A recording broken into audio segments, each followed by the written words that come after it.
কাফি বর্তমানে red Hawks টিমের একজন গুরুত্বপূর্ণ সদস্য। তার টিমে ভূমিকা এবং আপনার সব প্রশ্নের উত্তর নিয়ে একটি ছোট গল্প আজকে আপনাদের কাছে তুলে ধরব। টিমে কাফির ভূমিকা ও রোল।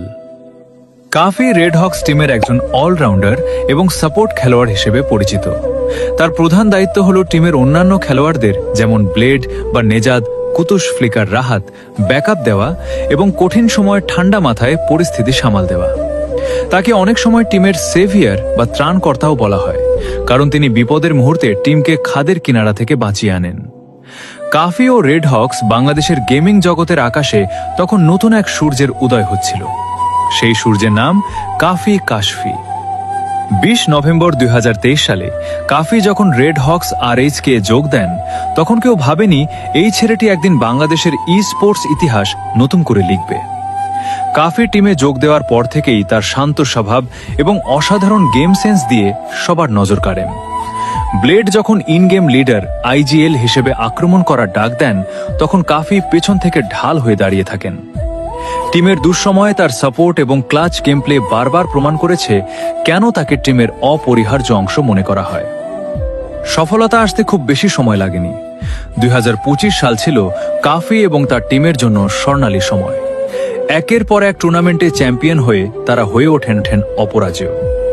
এক, free fire Bangladesh championship FFBC 2025।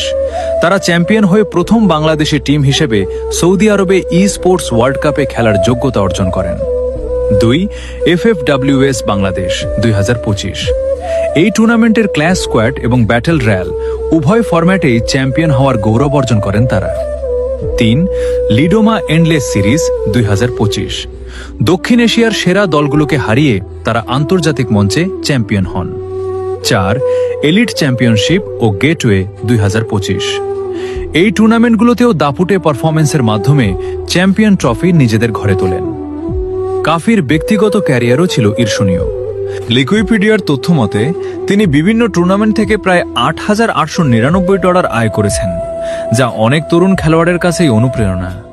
যদিও এই হিসাব FFWS ছাড়া। আজ কাফি শুধু একজন খেলোয়াড় নন, তিনি বাংলাদেশের হাজারো গেমারের কাছে একটি স্বপ্নের নাম। রেড হকসের জার্সি গায়ে যখন তিনি ব্যাটলফিল্ডে নামেন, তখন পুরো বাংলাদেশ চিৎকার করে বলে ওঠে, উই বিলিভ ইন ডমিনেশন। গল্পের শেষ এখানেই, তবে কাফি ও রেড হকসের বিজয় রথ এখনো ছুটছে।